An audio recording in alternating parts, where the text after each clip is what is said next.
Buti na lang po, tuloy na ang kasal niyo ni Ninong. Ako na po yata ang pinakamasayang bata sa buong mundo. You know, he moved out of the mansion. And now, baka mag-resign na rin siya ng kumpanya. Ganun niya kamahal ang milisang yun para gawin natin ito sa akin. Nag-aalala ako sa'yo. Baka hindi mo makayanan mag-isa. Maraming mawawala sa'yo. Kahit anong pagsubok yung kakayanin ko, kung yun lang ang paraan para ma-prove sa'yo na mahal kita. Until now, hindi pa rin ako makapaniwala yung magagawa niya sa akin. Pinagpalit niya ang samahan namin sa milisan. Isang babaeng hindi ko alam kung saan kanal niya napulot. Pinapangako ko sa inyo ng mami mo, nandito na ako sa tabi niya. Isang buong pamilya na tayo. Lagot! Ano ba naman kayo mga bata kayo? Ingat naman kayo sa susunod!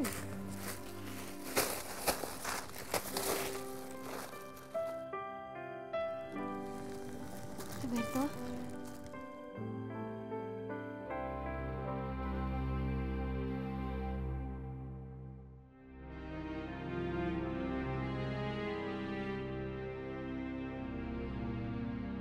Tawarin mo ako. Roberto! Roberto, wag!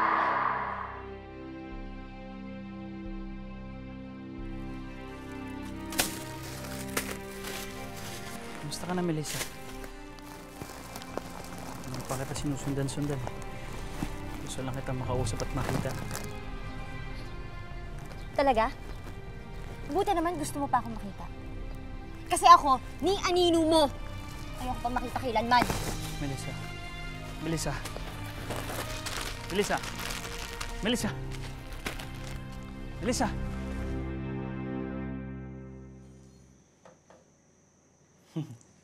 Thank you ulit, Ninong. Ninong? Bakit Ninong pa rin ang tawag mo sa akin? Eh, ano po ba dapat? Total, magpapakasal na kami ng mami mo. Dapat daddy na. Talaga po? Sige po, Daddy.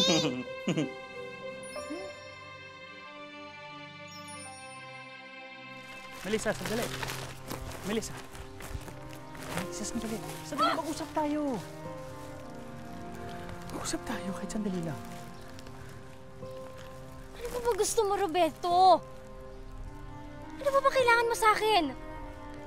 Kulang pa ba yung ginawa mong pagpapahiya sa akin noon? Ha? Tinalikuran ako ng lahat. Hinusgahan.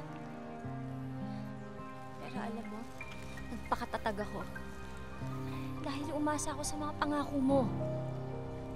Na kahit anong mangyari, makakasalo mo pa rin ako. Pero anong ginawa mo, ha? Tinalikuran mo rin ako. Iniwan mo pa ako sa araw ng kasal natin! Mayop ka! I'm sorry. Gulo lang yung isip ko nun eh. Hindi ko naman gustong iwan ka, pero... Pero ano? Nandiri ka rin kagaya ng iba? Pinandirihan mo rin yung batang dinadala ko. Yung anak ng hayop na gumahasa sa akin. Para akong napilang na mawala ka eh. Pero unti-unti rin ako nakabangon, mag-isa. Eh sana, Roberto, hindi ka na lang nagbalik. Dahil ayaw na kitang makita. Ayaw na kitang makita kahit kailan!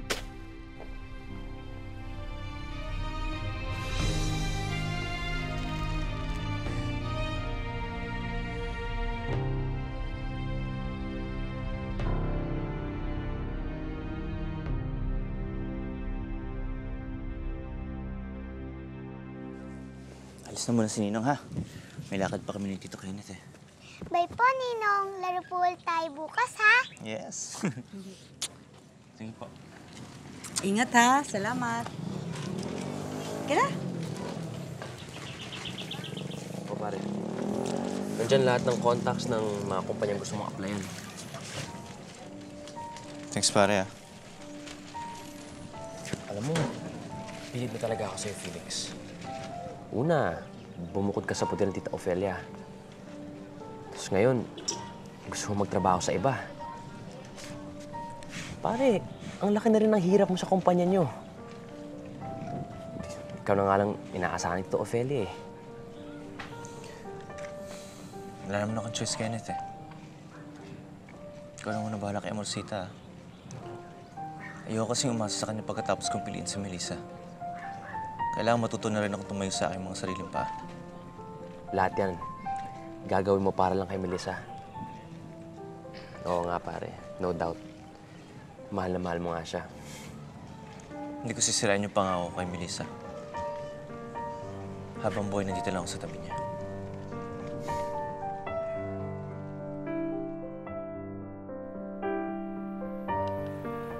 Madam, Hindi gatas ang sinabi ko sa'yo. Juice.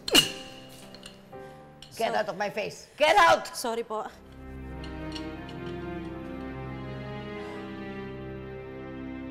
Kumilos naman kayo! Kung hindi pa kayo utusan, hindi kayo gagalaw! Para kayong mga robot! Mama, tama na yan. Okay? Yung wrinkles na dadami. Gusto niyo ba yan? Alam ko, Felix, ang hirap talaga pakisamahan ng mga means natin. Alam mo, iyo, mabuti mo na rin ka. Ikaw na nakakalis ng pagod ko. Why don't we have dinner tomorrow night? Para naman matagal yung stress niyo. Such an angel, iyo. You know what? I can't imagine life without you, my son. Hmm?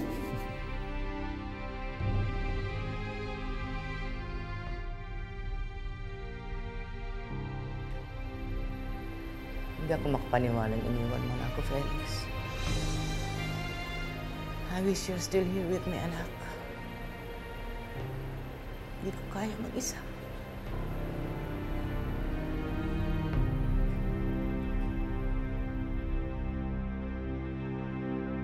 Anong sinabi mo? Nagkita kayo ni Roberto? Nandito na siya sa Pilipinas. Ang kapal ng mukha niya. Umalis nang walang paalam, tapos bigla na lang susulpot ng parang walang nangyari. Pasalamat siya nakapagtimpi ako. Kundi, baka kung nung nagawa ko sa kanya. Ay, naku, alam mo kung ako yan, sinipa ako na yung papuntang ilog para kinain na siya ng mga buhaya. Mabuti na rin siguro yung nagkita silang dalawa ni Roberto. Para maalis yan, galit niya sa puso mo. Alam mo, tama si Emor, mabuti nagkita na kayo na makapag-move on ka na, mapagtuunan mo na ng pansin ang kasal ni Felix. Oh, magpalamig muna kayo. Ay, gusto ko yan, Nay. Oh, sa'yo to, Ami, oh. Mami, ganito din po ba ang sasuot ko? O anak, hindi. Alam mo, doon ka na lang muna. Tatawagin kita kapag ikaw nasusukatan, ha? Apo, Mami. Oh, sige na, Apo. Talaga, Stariray.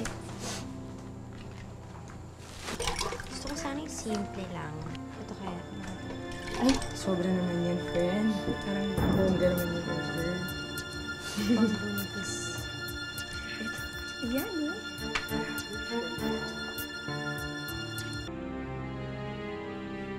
Hala ko.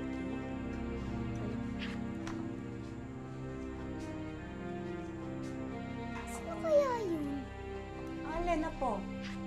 Yung pong mama, oh. Sino yun? May mama daw. Oh, sige, ako na. Tignan niyo to. Alin? Ano bang peg mo, Nay? Wala naman tao ah. Meron po akong nakitang lalaki. Nakatingin nga po siya sa atin.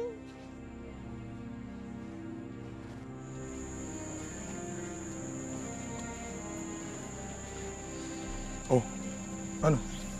Nakita ko ba si Melissa? Oo, pare. May kasamang lalaki. Kaano-ano niya kaya yan? Eh baka naman asawa niya yun. Pare, sinabi ko na sa'yo, pabayaan mo na siya. Malaki naging kasalanan ko kay Melissa Rico eh. Kaya hindi ko kayang iwan siya ulit. Nung marinig ko nga yung mga sumbat niya sa akin, noon ko lang na-realize kung gaano ko siya nasaktan. Ang pinagkaiba ko sa rapist niya, sinira ko rin ang buhay niya. Baka naman si Roberto yung nakita ni Eva. Bakit pa yun pupunta dito? Mali mo, ngayon lang nakapag-isip-isip. Mas gusto kong balikan. Naku, sabihin mo na kaya kay Felix yung tungkol sa kanya para hindi ka na sinusundan. Hindi naman siya importanteng tao para banggitin ko pa kay Felix. Matagal na patay sa akin si Roberto. Pare, hindi mo kailangan sisihin ang sarili mo. Na-rape si Melissa. At nagkaanak sa rapist niya. Kung sa akin mangyari yun, makapaisip din ako. Hindi naman niya kasalanan yun. Pero iniwan ko pa rin siya. Alam mo, yung sayang naranasan ko kay Melissa, hindi ko naramdaman yun sa 5 taon ko sa Amerika eh. Minsan nga, naisip ko, paano kung natuloy yung kasal namin ni Melissa? Paano kung tinanggap ko yung anak niya? Siguro mas masaya ang buhay ko ngayon.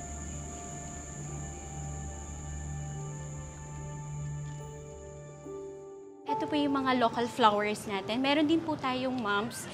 Meron din po tayong mga imported flowers. Baka gusto nyo pong makita sa likod. Sige, tignan ko. Ay, sige pa. Excuse po. Anak, dito tayo bibili ng mga flowers para sa wedding namin ng ninong mo. Akala ko po ba pupuntahan tayo dito ni Ninong? Oo, pupunta yun. Siguro na traffic lang siya. Halika, pasok tayo sa loob.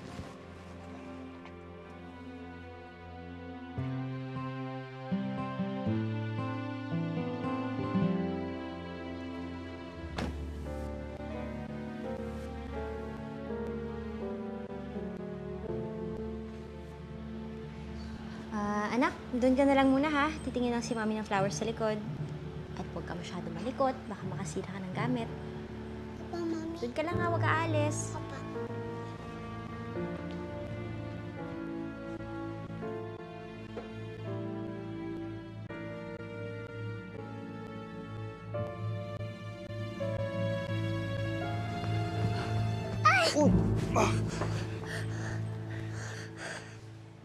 Thank you po. Next time, huwag ka nang aakyat dyan, ha? Sorry po. Buti na lang po may dumating na angel. Angel? Kayo po. Para po kayong angel. Kasi po kung di niyo po ako sinalo, baka nasaktan na po ako. Sabi po kasi ng mami ko, ganun ang mga angel. Palagi nakabantay sa mga bata.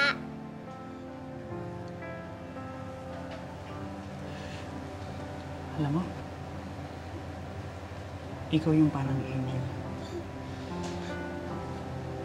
Dahil kumukha kayo ng mama mo. Pareho kayong mabait.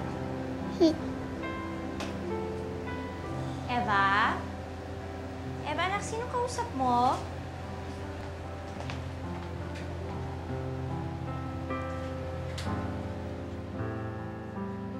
Roberto?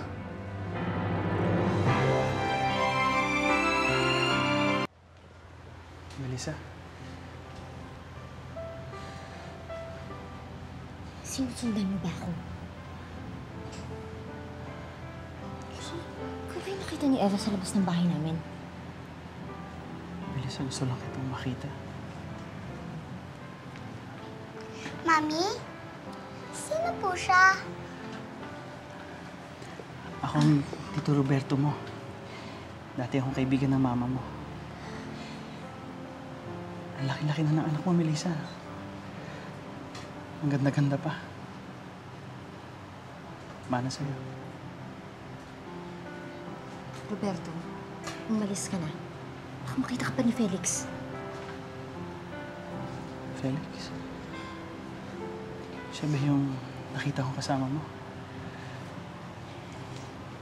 Melissa, sino siya? Si Ninong Felix po. Siya po ang magiging daddy ko. Ako nga po ang flower girl sa kasal nila ni Mami eh.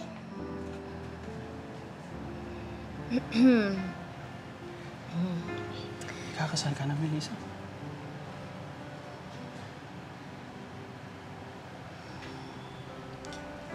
Anak, tingin ka na lang muna ng mga books doon. Usap lang kami ng Tito Roberto mo. Apa.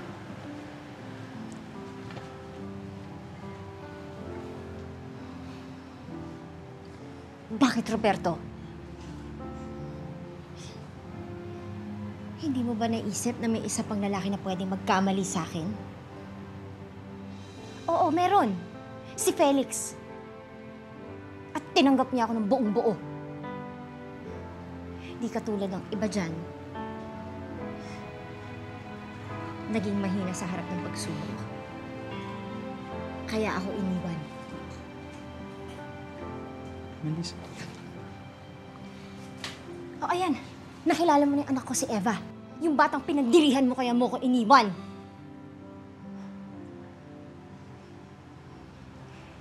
Kung gaano kahalimaw yung tatay niya na gumahasa sa akin. Ganun kabait ang anak ko.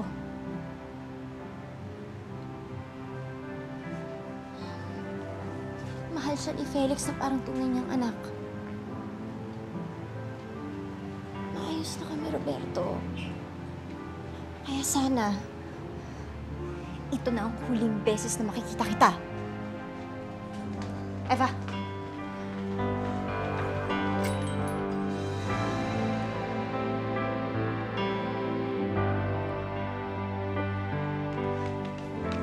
Felix!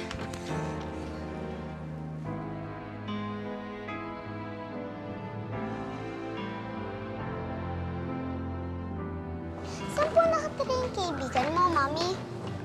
May anak mo rin po ba siya? Kaibigan? Sino kaibigan?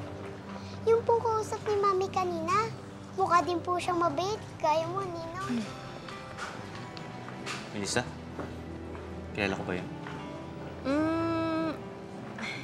Hindi eh. Kasi, nasa ibang bansa siya na nagkakilala tayo. Ah? Oh. Bakit di mo imbitahin sa kasal natin?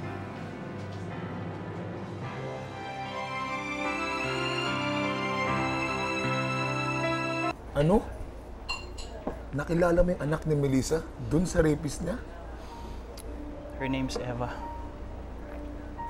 Mabait siya. Parang ang sarap niya maging anak. Sayang lang eh. Alam mo kung hindi ko sila tinalikuran, ako sanang kasama nila ngayon. Naipakita naman pala sa yung Robertong yon. Ano ba ang gusto niya? Ewan ko nga dun, Nay. Alam mo siguro, hindi siya pinapatahimik ng konsyensya niya. Kaya siguro, ayan, pilit kang binabalikan. Ako sana yung ama ni Eva. But it's too late. Kakasal na si Melissa. Hindi ko na siya mababawi.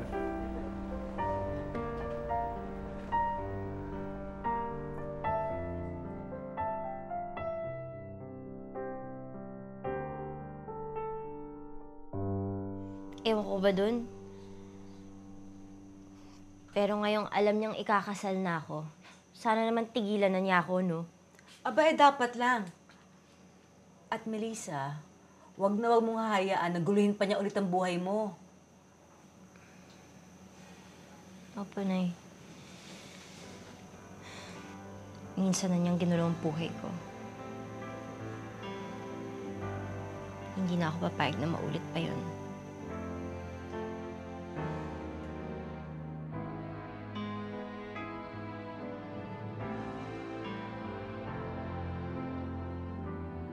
Ikaw ang gusto kong makasama habang buhay.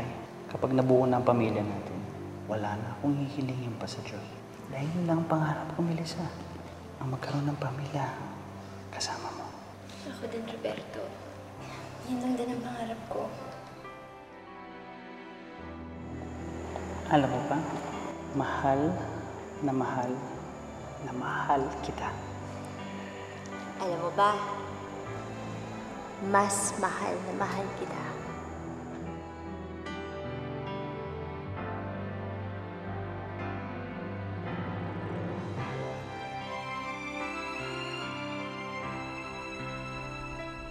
Ayoko nang balikan ang buhay ko sa States.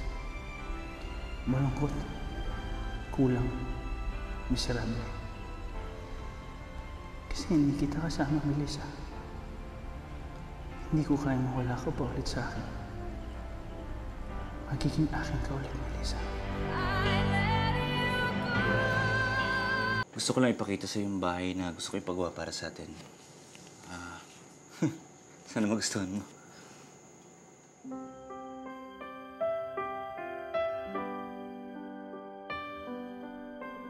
Surprise ko sana sa ito. Katapos ang kasasanan natin. Dito tayo titira kapag nakasal na tayo.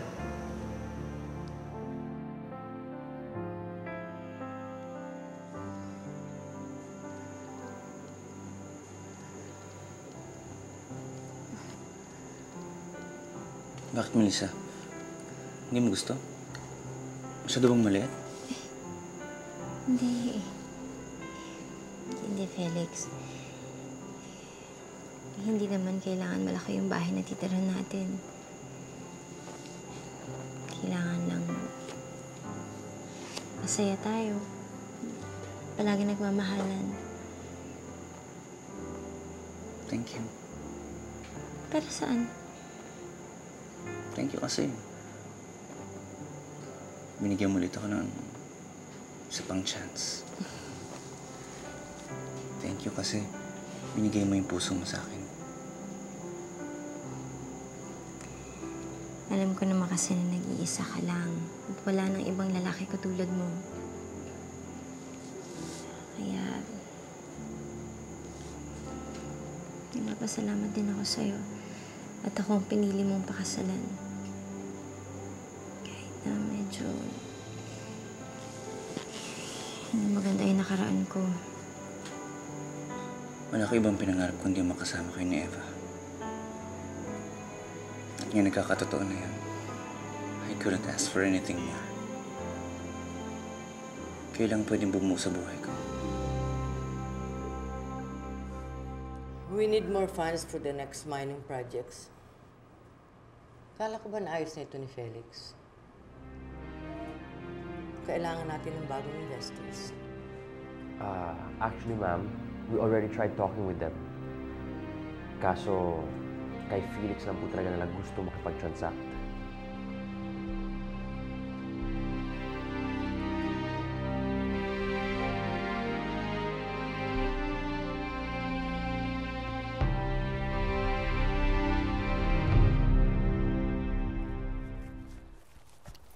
Melissa, napadaan ako sa grocery.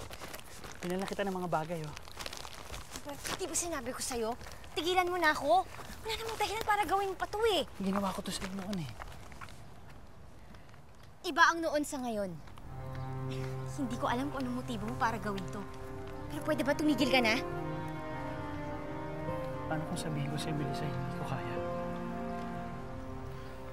Wala akong binalikan sa Pilipinas kundi ikaw. Simula nung makita kita, nangako ko sa sarili ko na gagawin ko lahat para mapatawad mo ako. Para matanggap mo ako ulit. Please, Melissa, give me a chance. Kung ano man ang nagawa ko sa'yo noon, lahat yun pinagsisisihan ko. I want you back. Gusto kitang makapiling mo. Wala nang dahilan para gawin mo to, Roberto. Meron, Melissa. Dahil hanggang ngayon, mahal pa rin kita.